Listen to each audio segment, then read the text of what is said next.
Sadhguru Jagi Vasudev is a realized master, mystic, and yogi.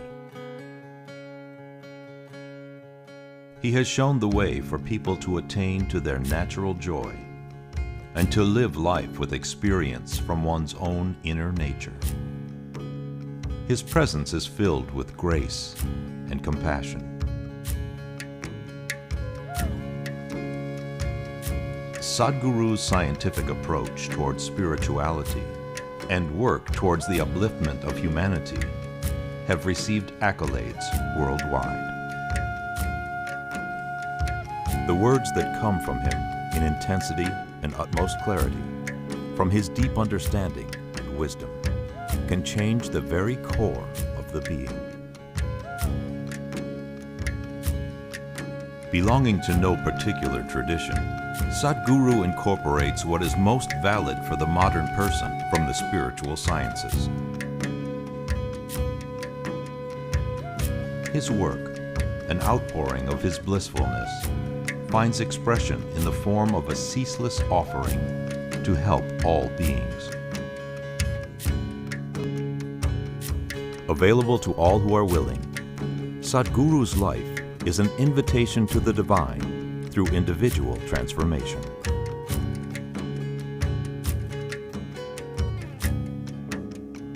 Welcome to the silent revolution of self-realization.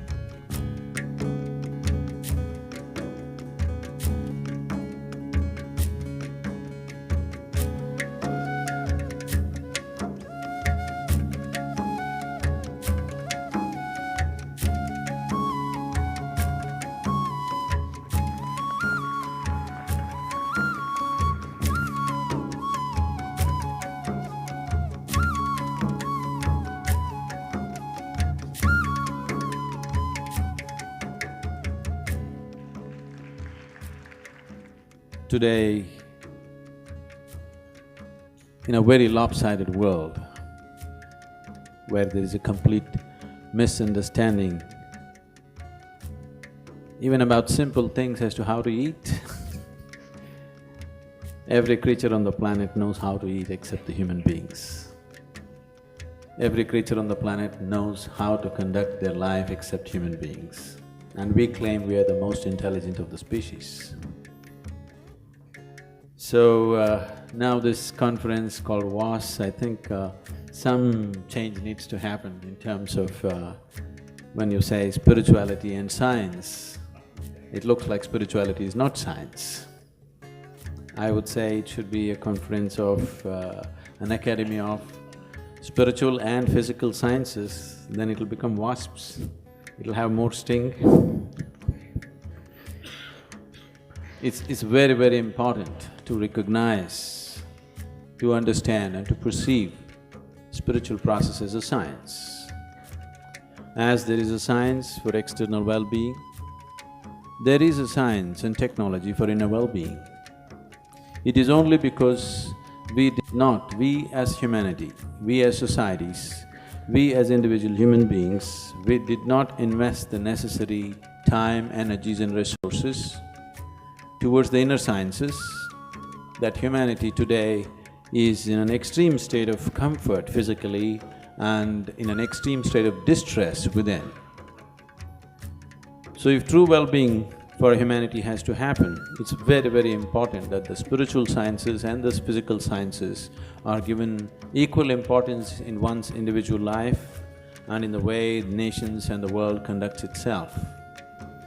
So, it's very important that we don't say spirituality and science. Spiritual and physical sciences is how it should go. Thank you very much. Sadhguru Jagi Vasudev needs no instruction today. Maybe 3 years back he needed, because till then he decided not to come out of Isha Yoga Center. Once he decided he will go into the outside world, within a couple of years he has become a universally known, recognized, respected, admired spiritual scientist.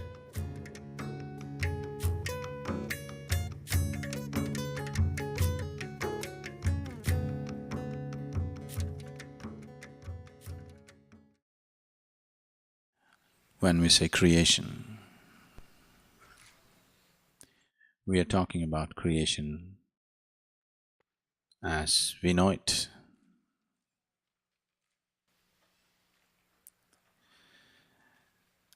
When I say we're talking about creation as we know it, the way we know it right now is only through the five senses. Generally, as people know creation is only through the five sense organs. In the very nature of things, sense organs always perceive everything only in comparison with something else. What you know in comparison is not perception, it is a distortion of reality. So what you perceive in comparison is useful for survival in a particular situation, but it is not sufficient to know creation the way it is. Today, the physical sciences, physics especially, is completely going off the rack, talking about things which doesn't seem like science, which seems so much like science fiction, not science anymore. They are talking about different dimensions of reality existing right here, which is not in your perception. This is something for ages we have been talking about, and the whole science of yoga is only about enhancing one's perception, because what you perceive is all you know. What you perceive is what you know, rest is just your imagination. Without enhancing one's perception, trying to know the ways of the creation will only lead to all kinds of contradictory theories and confusions. One big manifestation of this is today the two most dominant theories which are dominating and guiding, which are guiding principles behind almost every fundamental research that's going on in physics is the general relativity and the quantum mechanics. One is describing the ways of the cosmos, another is describing or defining the ways of the atomic and the subatomic. But what is really freaking the scientists out is that the general theory of relativity and the quantum theory can never agree with each other, they're diametrically opposite to each other. Or in other words, your perception or your conception is that the atomic is working against the cosmic, or the cosmic is working against the atomic, which is just absurd. Because they are not different, and what you call as the atomic is the building block for the cosmic. There is no way they can work against each other. But now the two theories we have, that's what they suggest. And scientists are aware today that this cannot be true. So we spend a lot of time propounding theories where it takes another 50 years, 100 years for us to disprove it. This has been the way it's been going. This science has been useful because this science you can convert it into technology and make it useful in so many different ways. It is only for the value of technology that science has become valuable. I want you to differentiate between science and technology. Technology is the application part of it. If you take away the application part of it, in terms of knowing, the way sciences approach knowing has been very rudimentary and very limited in so many different ways. If you look at the aspects of science, the way it is being explored, it is very relative and limited. Only because of technology that comes out of this science, it has become very relevant, not otherwise.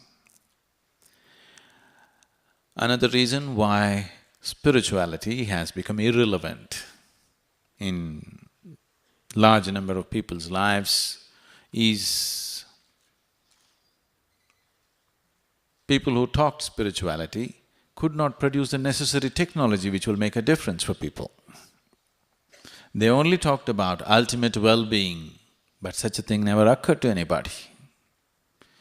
Because people could not make technology out of the spiritual sciences, the spiritual science became irrelevant. Because it is a subjective science and it needed a completely different kind of laboratory and a completely different kind of focus and perception, it became more and more irrelevant because people spoke of spirituality only as a philosophy.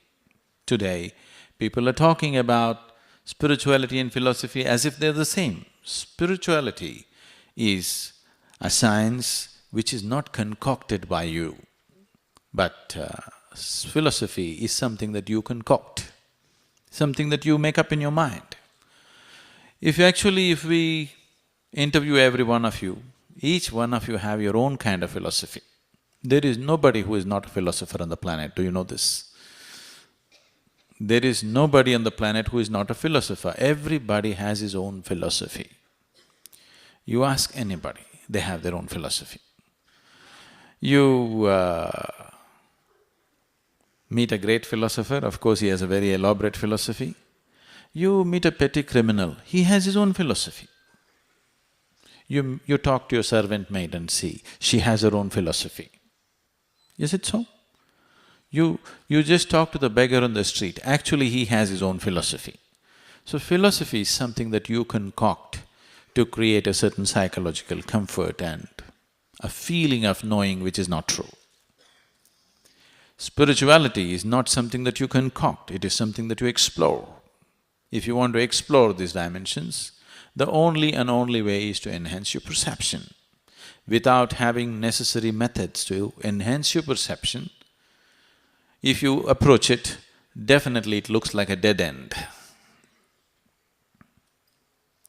Now, when you say spirituality, you're talking about something that you're unable to perceive through the five senses. You're talking about a dimension which is beyond the physical.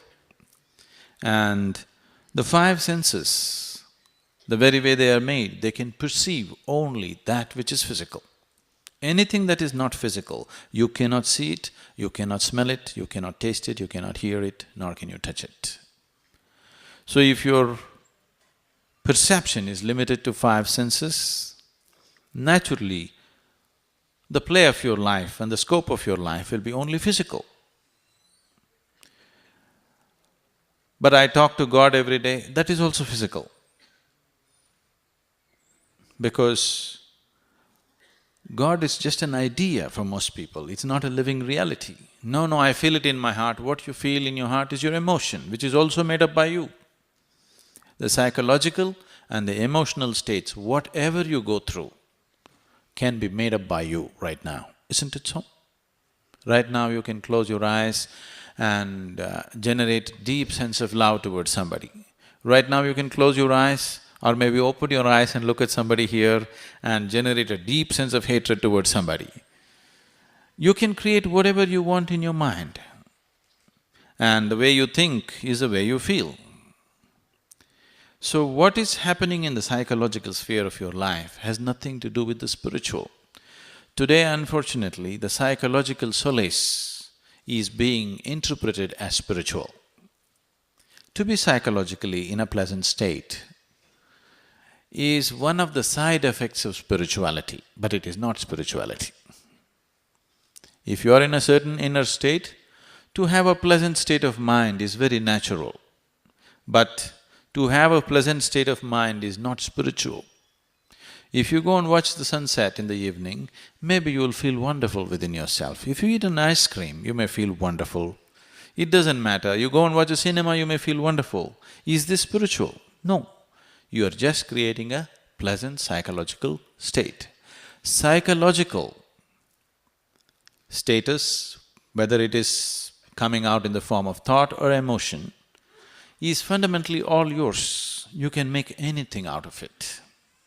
What you call as the physical is not all yours. There are many forces playing upon it. What you call as the spiritual is not at all yours. It is you, but it is not yours. But what you call as the psychological is all yours, you can make it whichever way you want. But right now, because people have no even control over their psychological, that has become the biggest problem. When you say spirituality, immediately people will add a rejoinder, peace of mind. Peace of mind is not spirituality. Please just… if you have a pet at home, let's say if you have a dog at home, just go home and see, he sits there quite peacefully. Doesn't he? Do you see the bulls that are standing in Delhi streets? They're standing quite peacefully, aren't they? Stomach is full, they're all peaceful. This is not spirituality. This is just psychological pleasantness which everybody has to have, must have, for which there are ways to have. But when you talk about spirituality as a science, you're not talking about just psychological pleasantness. So what is a spiritual process? To give it a very technical kind of definition,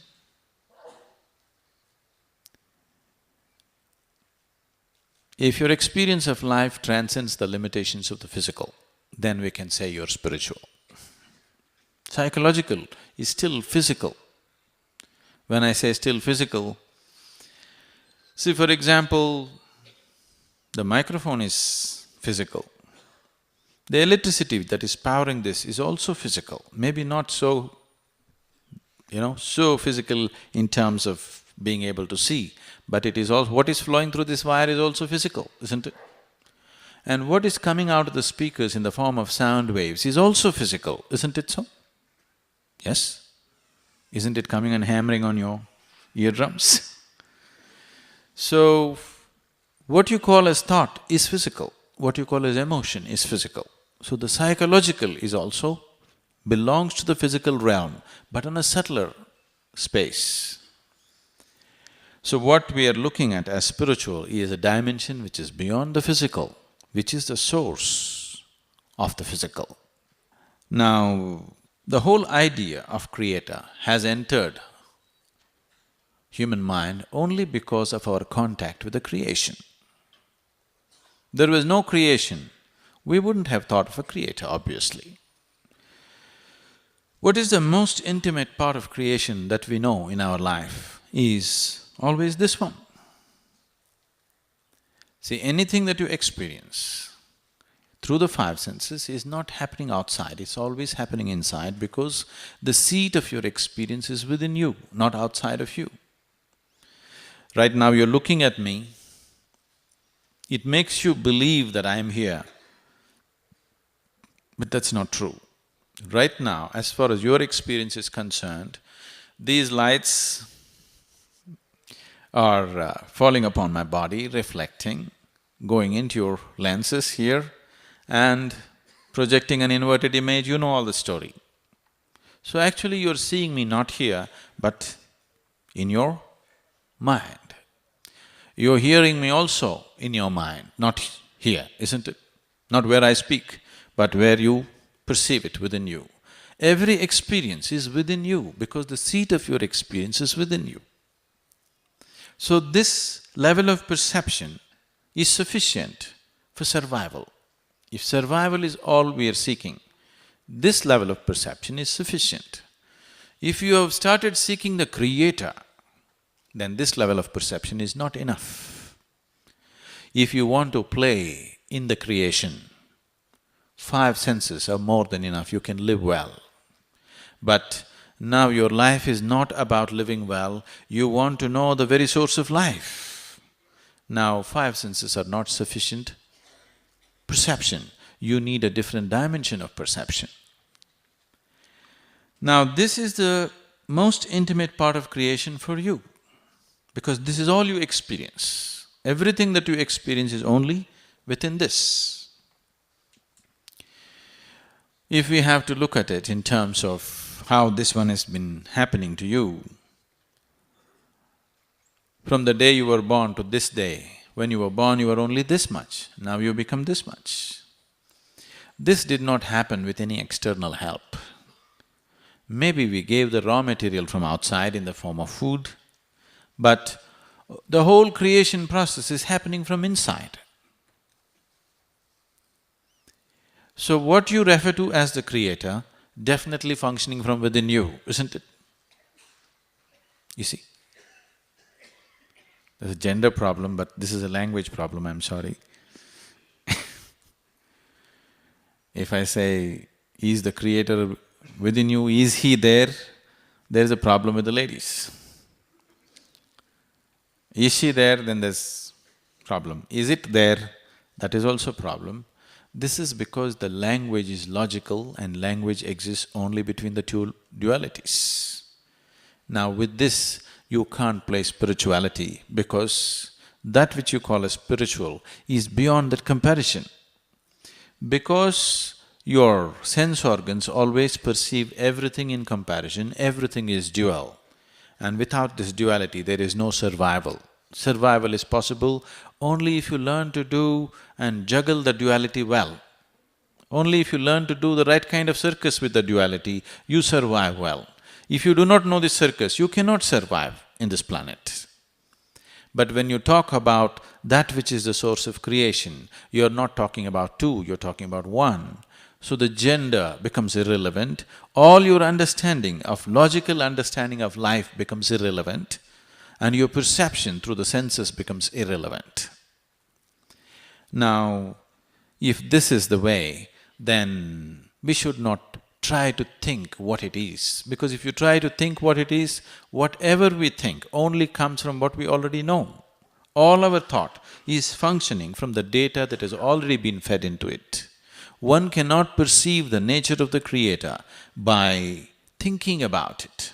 If you think about it, you will hallucinate after some time. It can create psychological well-being. For most people, largely, God has been taught to them. Depending upon what kind of community, what kind of society, which part of the world, accordingly different types of gods have been taught to them. They believe it. So because they believe it, they think about it naturally, and it can become a very strong thought process which gives them certain sense of stability, comfort, confidence above all, but no clarity. Confidence without clarity can be disastrous. You can't see clearly, but you're very confident. Could it be disastrous? Yes. Do you see, your vision is not clear, but you're very confident driver. Is it going to be disastrous?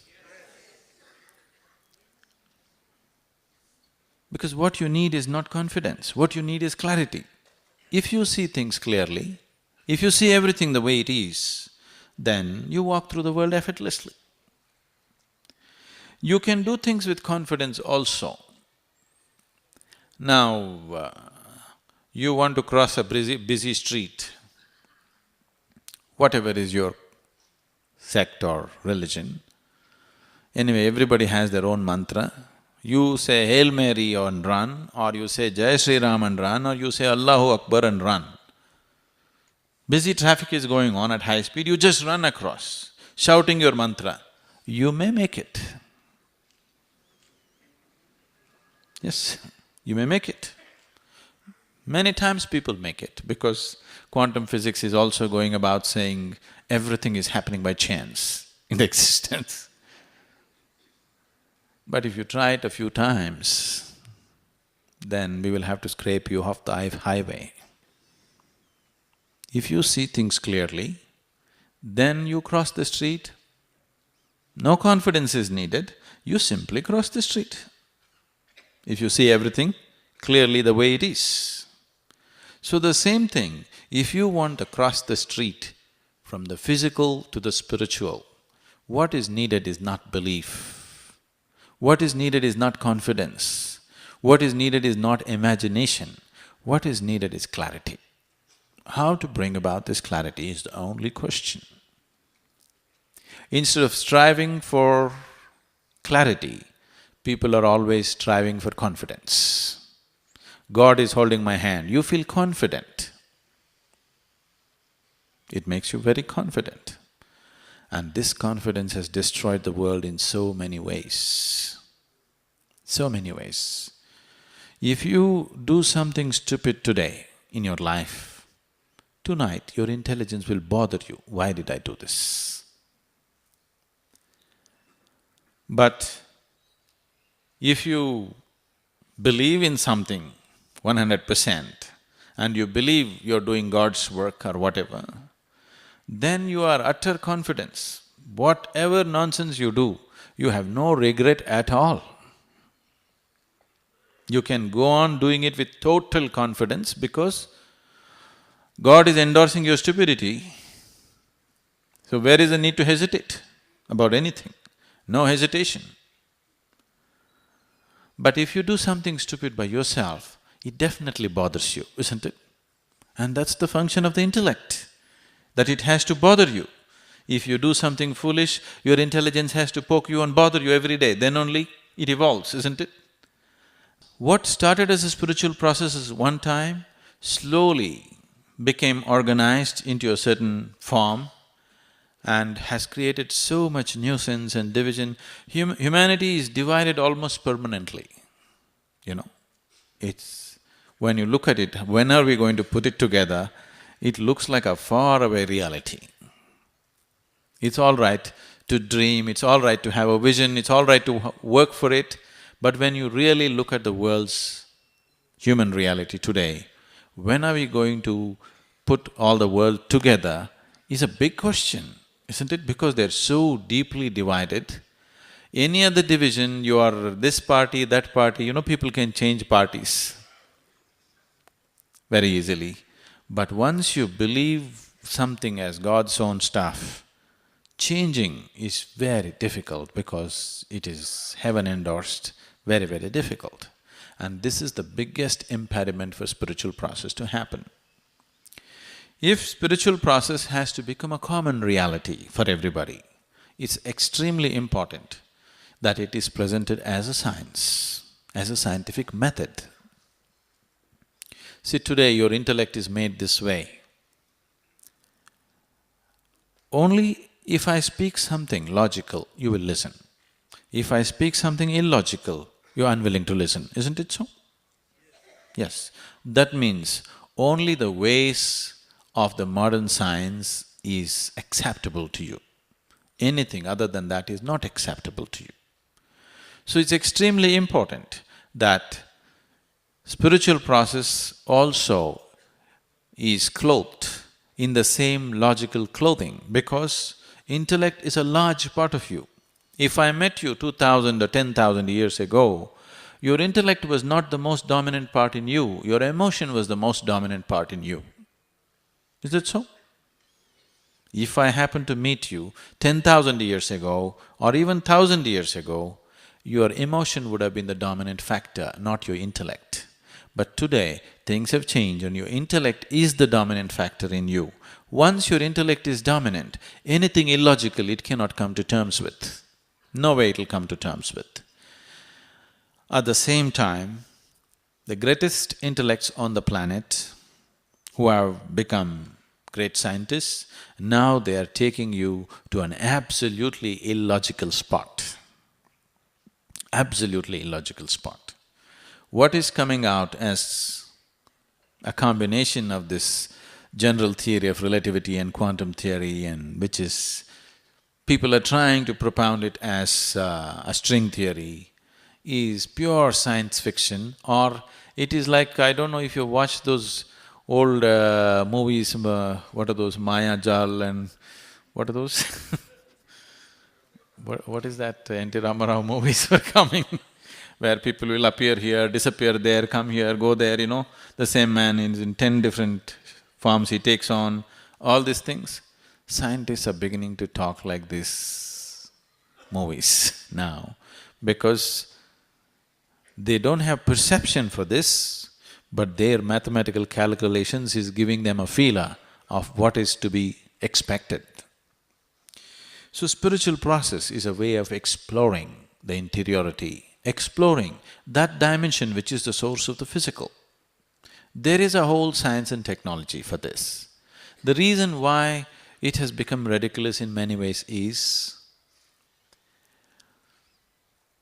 one thing is because we did not, or over a period of time, the necessary institutions did not survive.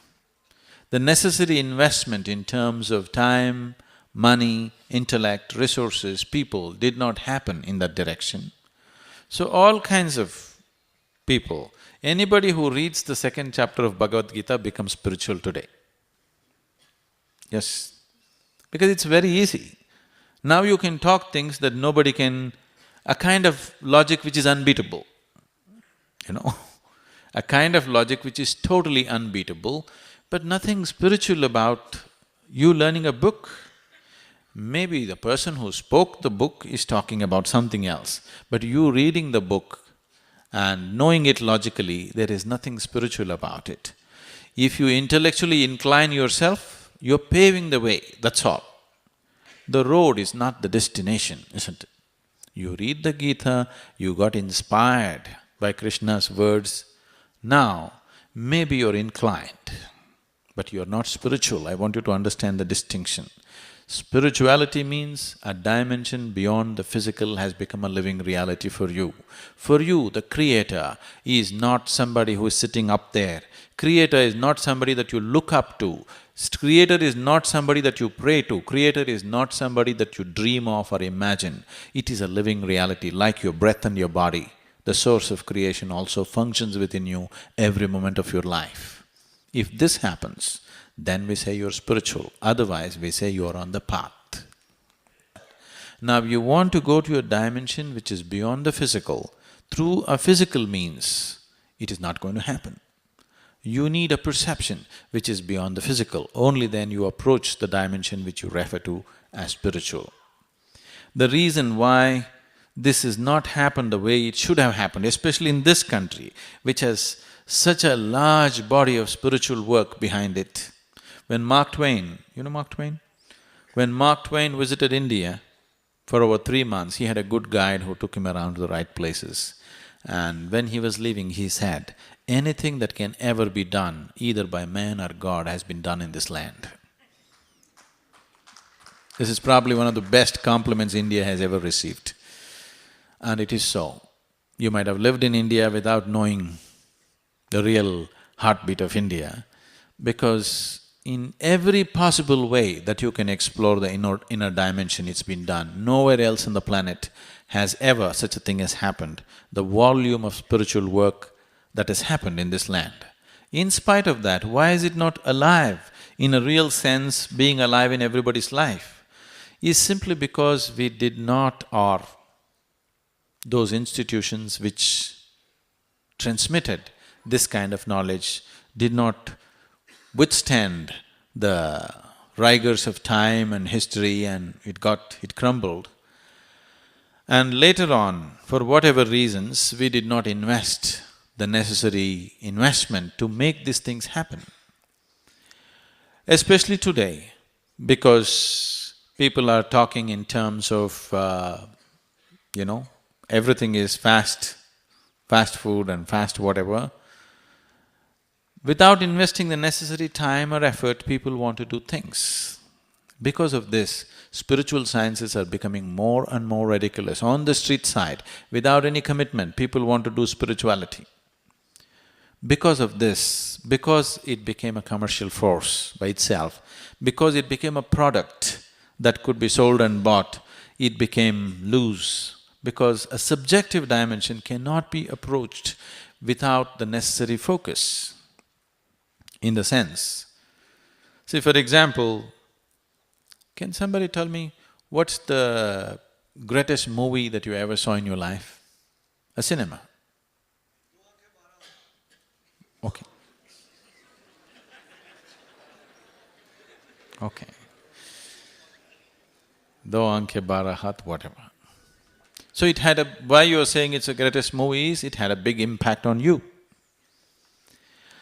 So you went into the cinema theater, you sat in that dark house, breathing everybody else's exhalation, breathing in everybody's exhalation, sat there glued to the screen.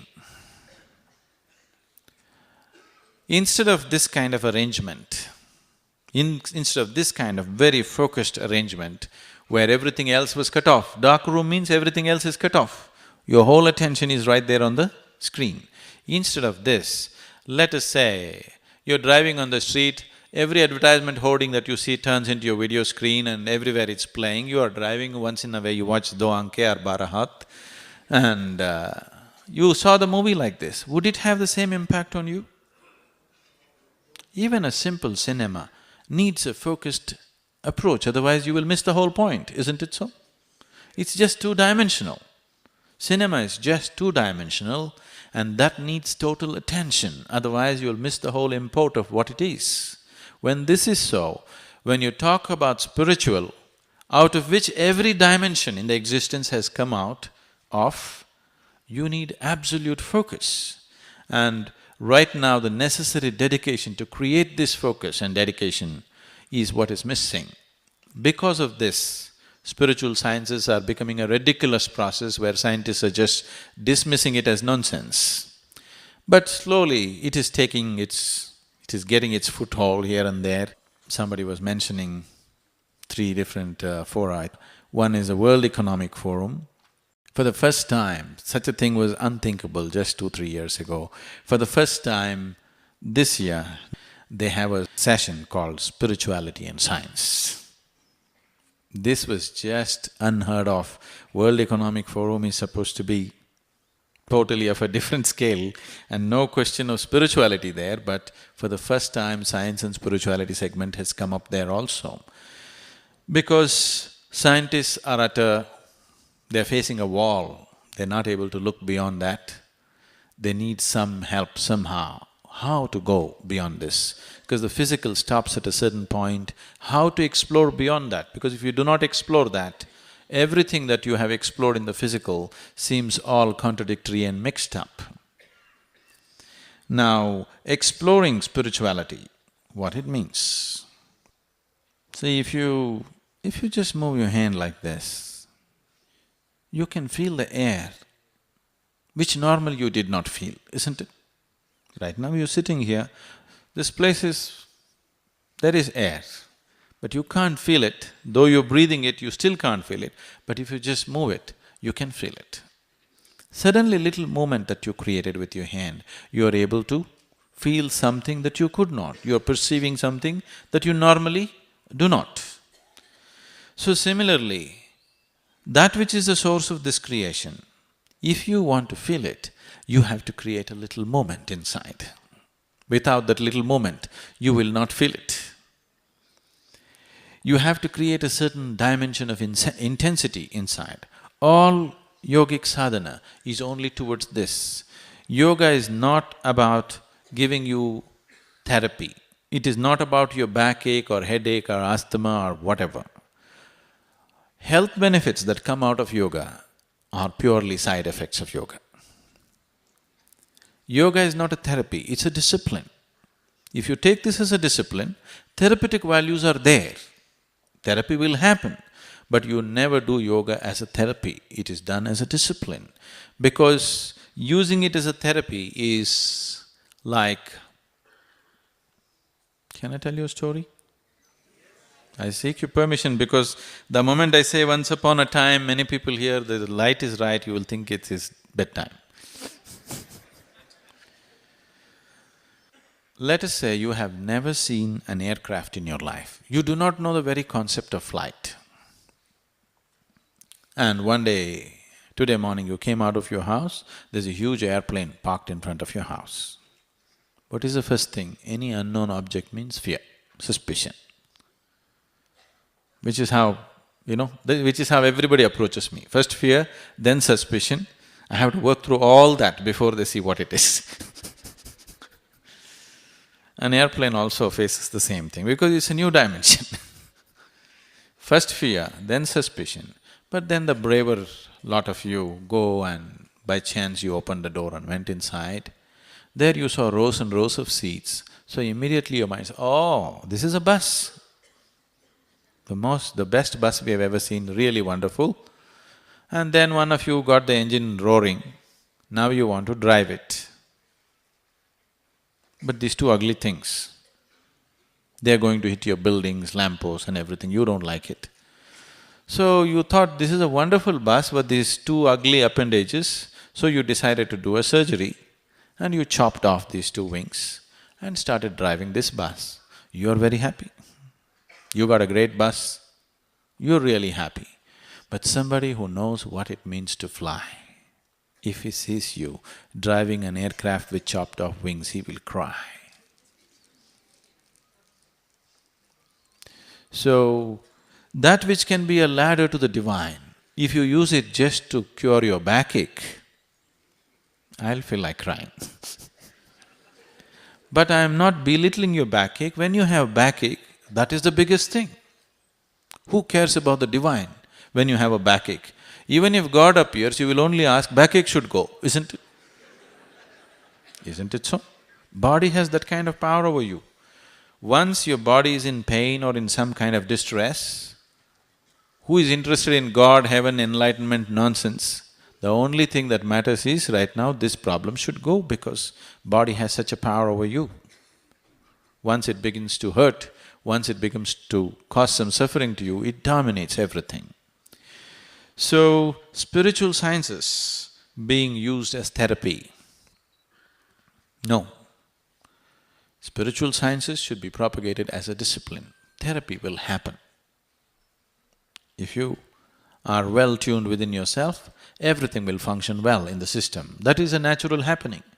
But using parts of spirituality as a way to cure yourself of something or this or that, you will only complicate your life in so many different ways because this broken up spirituality, this spirituality which people want to do in segments and just for a particular benefit, could complicate life in so many different ways. I will not go into that aspect, but now we are talking about an academy for spiritual sciences. It's extremely important that it is propagated in its holistic and subjective way, without the necessary subjectivity. Just the physicality of yoga as it's generally happening in the West is like a stillbirth. It's better not to get pregnant than to have stillbirth, isn't it? If health is all that people are seeking, I would say instead of doing yoga, just go play tennis, climb a mountain, take a walk, swim, it'll do better. I'm not saying yoga will not give you health, definitely it will. But I'm saying this is a ladder to the divine. It is a way of climbing up to the highest possibility within yourself. It is a way of approaching the Creator through the creation. Thank you very much. Sir, you have mentioned that yoga accentuates your perceptions and through yoga you reach the Creator. That means those who do not learn or practice yoga cannot reach the Creator? Is that so? No, because there is nobody who is not practicing yoga. Everybody is practicing yoga haphazardly. When we say the word… when we use the word yoga, we are not talking about a particular practice. There is nothing in the existence which is not yoga. The word yoga means everything has become one. The word yoga means union. So it's a grand unification of the existence. When we say yoga, we are talking about a level of perception where you have seen everything as one. So, you're sitting here, this is a kind of yoga. Just being able to sit in one place is a kind of yoga, and that's what most of the yogis did, isn't it? Just sit in one place. You're breathing, this is another kind of yoga. But are you doing yoga systematically or are you doing it haphazardly? That's the only question. But you're doing some yoga, isn't it? Your heart is beating, it is a kind of yoga. But is it happening in the best possible way? That's the only question, isn't it? So, If I do not do yoga, can I… does it mean to say I have no possibility? No. Because yoga does not mean twisting your body or tying yourself up into knots or holding your breath or something like this. See, what you call as myself right now is only four fundamental realities: your body, your mind, your emotion and the energies which make these things happen. So for these four fundamental aspects, we have four basic yogas. This is known as Jnana Yoga, Bhakti Yoga, Karma Yoga and Kriya Yoga. Jnana means yoga of intelligence, Bhakti means yoga of emotion or devotion, Karma means yoga of action, Kriya means yoga of transforming your energies. Is there anybody here who is not doing these yogas? All of you are doing it. To what extent is the only question, isn't it? So, now we are talking about approaching these four activities which you are anyway performing with better understanding in a more systematic way so that it yields the necessary result. So can there be realization without yoga? No, isn't it? Sadhguru, namaskar to you. I am Colonel Sharma from Indian Army. I have one question to you. Supposing a hypothetical question, like supposing Krishna, who is supposed to be Yogi Raj, or Mahayogi Shiva, all our gods are supposed to be great yogis. Supposing you climb your ladder of yoga so much, evolve so much, your consciousness evolves so much, is it possible that you become creator yourself? Like gods, they have become. You create your own creation. It's possible to reach that state? Now, I'm looking how to make it logical for you, because if it's not logical, you will not like it.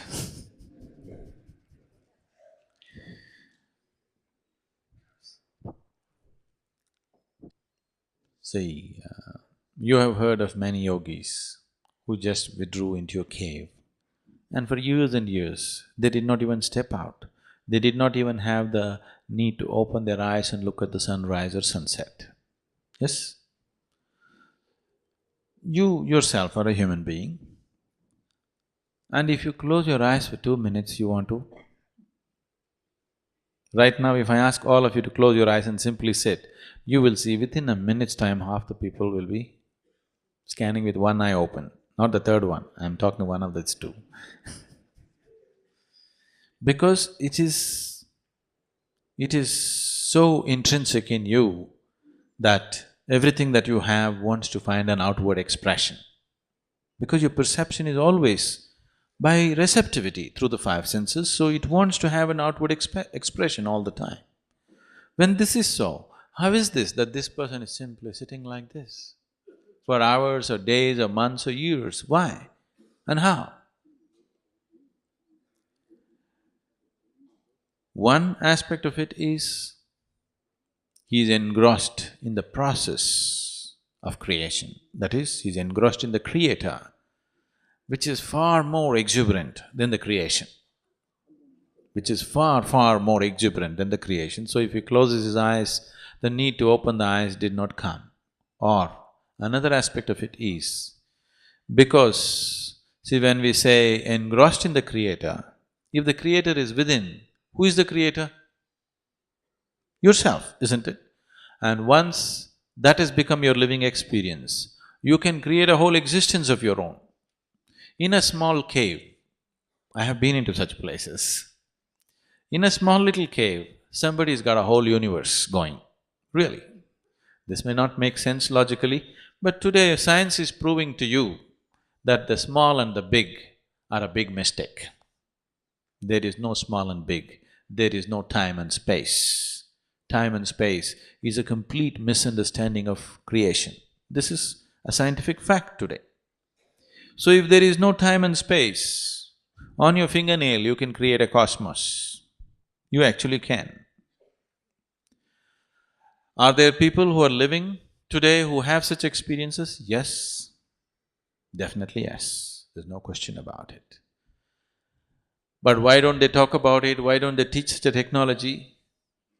They are trying to, but the problem with people is, Now you want to become a nuclear scientist. You said you're in the army, I'm sorry, you're not a doctor.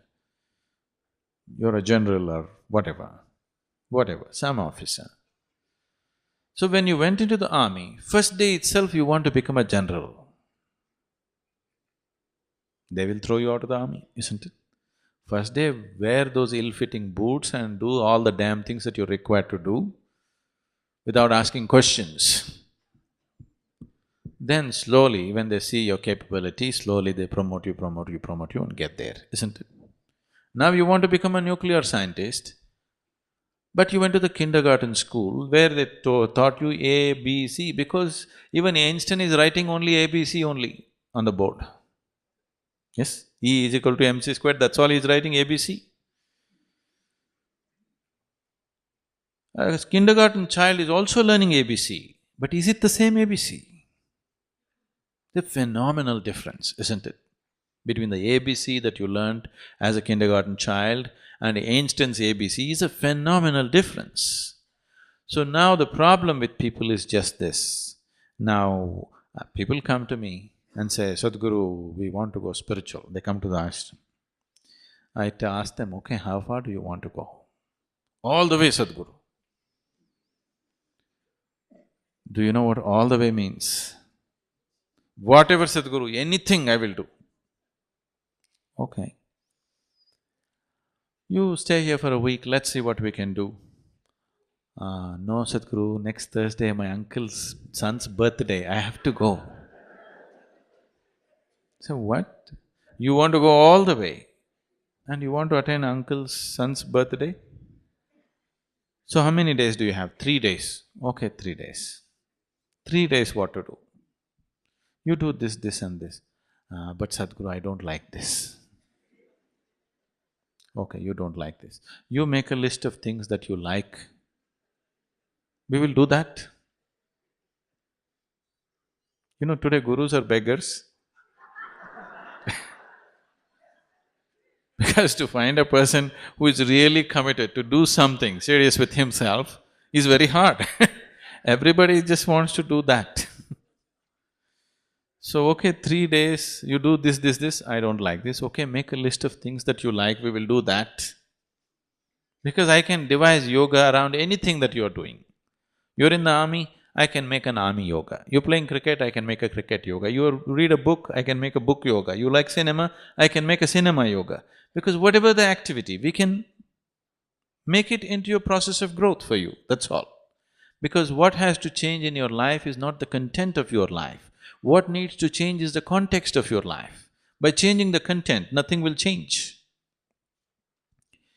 So, without learning the ABC, they already want to become the creators. That's the reason it looks far away. It's not far away. Recently somebody came looking for Isha Yoga Center to a nearby village. And they asked a local boy, how far is Isha Yoga Center? The boy said it is 24,996 miles. I said, what? That far away? He said, yes, the way you're going it is. If you turn around, it's just 4 miles.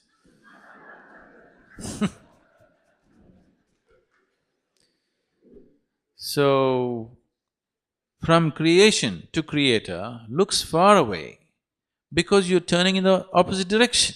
If you just turn around, it's right here. How far away are you from yourself? Very far away, because you're looking in this direction. If you only looked in this direction, there is no distance, isn't it? Sadhguruji, I bow down in all humility to you. I'm a great believer in what you preach. So please forgive my question. It may sound like a little blasphemy. See, there's never anything wrong with a question. An answer can be wrong. A question cannot be wrong, isn't it? So, So it's only my problem, you have no problem, you can shoot the question. I'll keep it very brief. You talk that spirituality is a science, spirituality is an exploration, spirituality is a discipline, right? For us common people, who have to practice this, you said look within yourself. Can you tell us, ordinary human beings, some few tips, what we can practice, how we can better ourselves, how we can promote our well-being using spirituality, because that is what is standing between the inclusion of spirituality in the definition of health. I think that again brings us back to what I was just speaking some time ago. That is, see, the reason spiritual process has become a ridiculous process on this planet is because people are trying to deliver it in uncommitted atmospheres. Like we were talking about the Do Anke Barahat situation. Suppose you played it everywhere on your windscreen and when you're driving, you wouldn't have known the impact of the movie, isn't it? Because you sat in a dark room, focused, it had a big impact.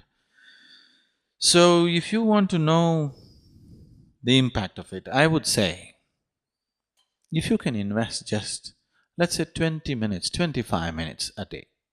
25 minutes a day, does it seem like too much? 25 minutes a day you invest, in 6 months' time, every aspect of your life, in some way, if it is not enhanced, you will see, it will definitely be greatly enhanced. Just 25 minutes a day, doing the right thing with a proper understanding. So to get this 25 minutes into your life, I am asking, are you willing to invest 2.5 to 3 days of committed atmosphere? Totally committed atmosphere. Not out of curiosity. Curiosity is not sufficient. Curiosity doesn't have sufficient strength. I'm asking, are you willing to invest 2.5 to 3 days to make it happen for yourself? That's not a great amount of time, but even that people think is impossible for them. 2.5 to 3 days, 3 days' time you invest.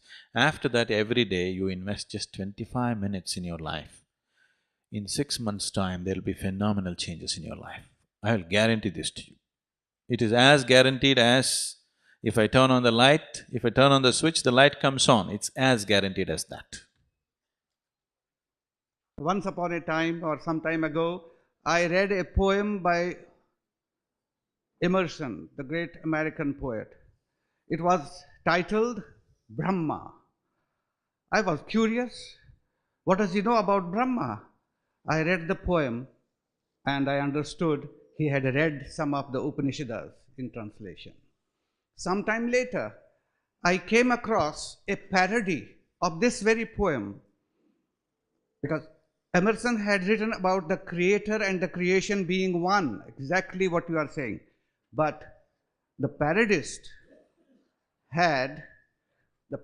was a fan of cricket, and he wrote in his parody, I am the bat and the ball and the pavilion cat. How do you relate these two versions of Brahma, please? I thought you were talking about the Indian cricket team. When he asked the question, when I said yoga means union, it just means that. You're the bat and the ball and the catch and everything. To put it into more mundane terms, into what you call as scientific terms, medically scientific terms. In the recent times, much research has gone into the human brain. One particular Israeli scientist has been doing a lot of research into human brain in a particular direction. And what he found was that there are millions of cannabis receptors in human brain. Cannabis means, generally in the local this thing they may be calling it marijuana, whatever. The cannabis receptors in the brain, millions of them in everybody's brain. Why is this so? The only logical explanation that you could give for this is maybe 10,000 years ago, the whole world was smoking pot, which is not true. Otherwise, how did the human brain develop millions of cannabis receptors?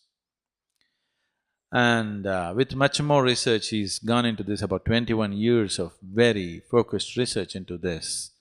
And then he came out and said that it is only because human body is producing its own narcotic and there are cannabis receptors in your brain, feelings of peace, pleasure, joy can happen within you. It's the chemistry of your joy or your blissfulness. Instead of spending 21 years of research, if you had just asked me, I would have gotten you stoned without anything from outside. Yes, I can have you completely drunk and drugged without any external input. It's simple yoga. Just if you sit here, I'll have you completely drunk, intoxicated, but fully aware. The reason why we are against alcohol and drugs is because it intoxicates and takes away your awareness and spoils your health and destroys you.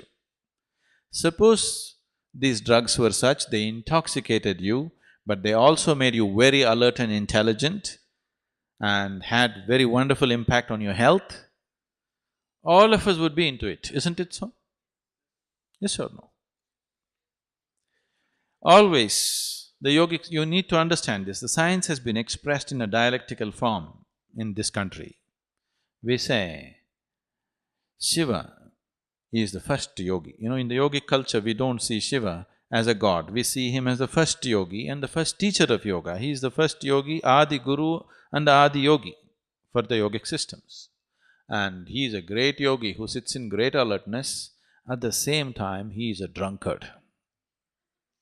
He is a smoker of pot. He is all the time intoxicated, at the same time fully aware and alert. Every yogi is working towards this, because if you do not know the intoxication of the divine within you, and if you do not know the alertness of the mind, you will completely miss your life. The only way to perceive life at its best is you are intense and absolutely relaxed at the same time. Right now the problem with most people is, if you ask them to be intense, they will become tense. If you ask them to relax, they will become lax. Both in laxity and tension, you will miss life, isn't it? Yes or no? Both in laxity and in tension, you miss life. When you're intense and absolutely relaxed, this is only possible if you're absolutely aware, at the same time you're absolutely drunk. So this is how we describe the first teacher of yoga. He is a drunkard, but a great yogi.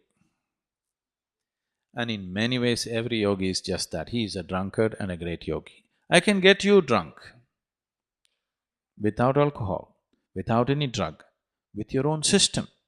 So, you're producing your own narco, consuming your own narco, and it has a tremendous impact on your health, well-being, mental alertness, perception, everything. So are you the ball and the bat and the catch also? Because that's how the system is made. That is how the atomic is made, it is self-contained. That is how the subatomic is made. That is how the individual is made. That is how the cosmos is made. Right now, the biggest contradiction and the problem with logical thinking, the height of irrationality of rationale is relativity and quantum theory. One is talking and describing the ways of the atom, another is talking about the ways of the cosmos, and they're diametrically opposite to each other. This is the height of irrationality of the rationale, isn't it so? So your rationale is useful only for survival. If you're seeking anything beyond survival, you have to be the bat, the ball, the catch and the sixer too. My question is, we are individually creator for ourselves. Is there any universal creator? And if we have to vibe with the universal creator, again yoga is required, or there is no universal creator? Thank you. The universe is there, obviously it was created. There is creation, so obviously it was created. The question is only whether you created it or me. That's all the struggle is. But it's created, there's no question about that, isn't it? So it is created. So instead of assuming all kinds of things about the nature of the Creator. The only reason why we thought about the Creator is because of the creation. And creation is the only doorway to the Creator. If you distance yourself from the creation, you also distance yourself from the Creator. Every atom in the existence is a doorway to the Creator, if you are willing to open it. Sadhguru, this morning's discourse, one thing stood out was that there is a lot of anger in the world today. And anger is fueling turmoil in the world. Can spirituality help that, and what is the way even individual can be controlled, his anger can be controlled? Thank you. So, there is anger in the world.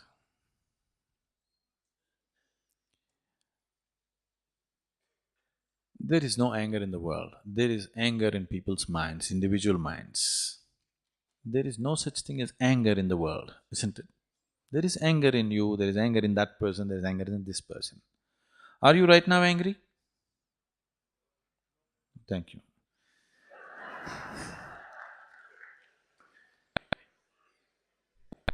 Right now you are not angry, that means there is no anger in this hall right now, isn't it? But you can get angry. You can get angry. Right now there is no anger in this hall, but you can get angry. So this is one thing that we have to see. Anger is not there. What we call as life energy, what is life? You can make this into anger, you can make this into love, you can make this into compassion, you can make it into frustration, you can make it into depression, you can make it whatever you want. The choice is yours. If you had retained the choice, if the choice was really with you, definitely you would have chosen the most pleasant thing, isn't it? Whatever is the most pleasant thing. Generally people are talking about love, joy, blissfulness, because people understand this as the most pleasant things in their life. If you had a choice about what to make yourself of right now in this moment, would you choose pleasantness or unpleasantness? Pleasantness, there's no question about that, isn't it? If I ask you, do you want to live in pleasant atmospheres or unpleasant atmospheres? Pleasantness. Do you want to be pleasant in your mind or unpleasant in your mind? Pleasantness. Do you want to be pleasant in your body, unpleasantness in your body? Pleasantness. All you're seeking is just this, please see. You may believe that you're seeking money, property, God, whatever. All that you're seeking is just this. You want to be pleasant in your body, in your mind, in your emotion and in your energies. This is all you're seeking. No, I am seeking God. No, somebody has told you if you seek God, you will become ecstatic. No, I want to go to heaven. Somebody has told you heaven is a more pleasant place than this one, that's why you want to go there. Or you made a hell out of your life, whichever way. Fundamentally, you are seeking pleasantness, isn't it?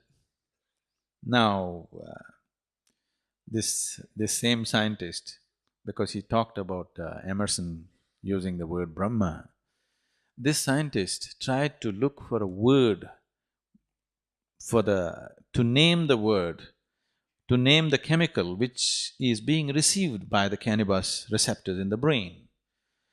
He wanted to give a unique name and he studied every scripture on the planet to find an appropriate name.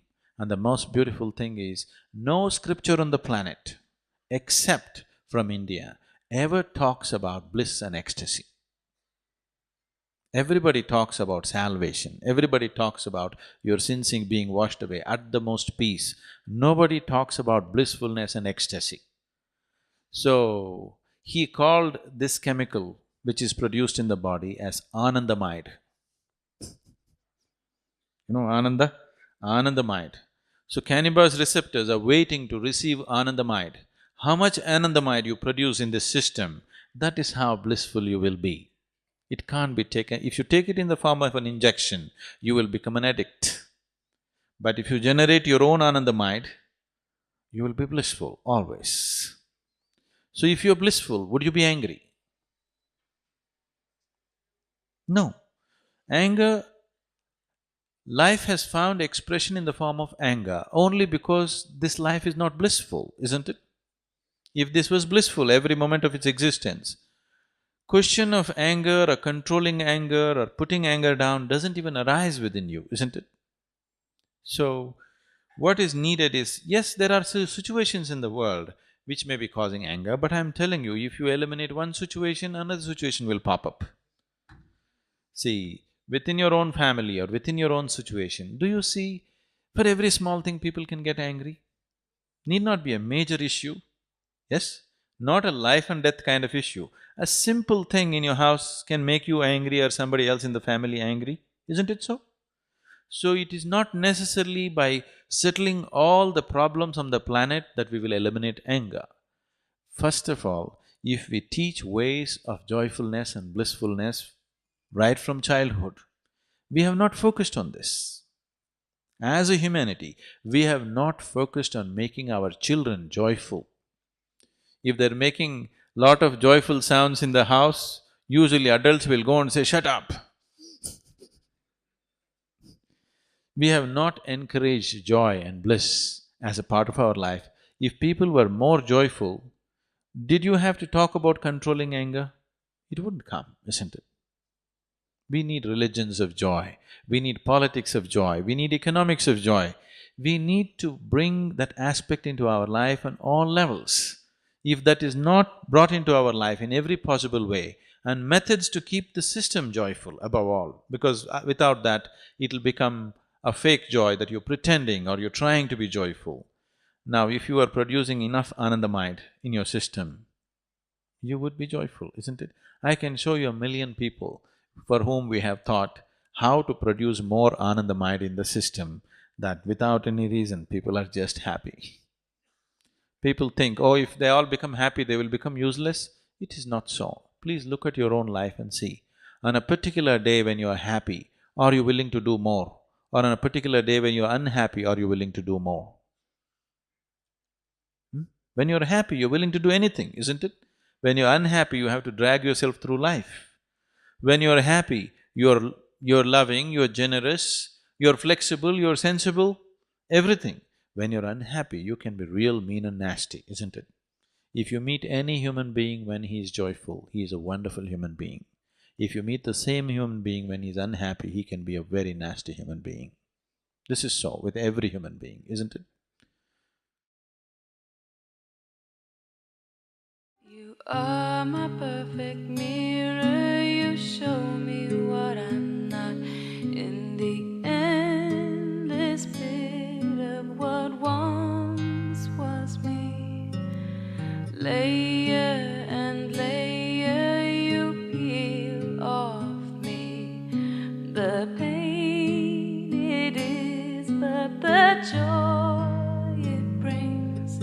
So thank you for showing me what I'm not, for showing me what I could be.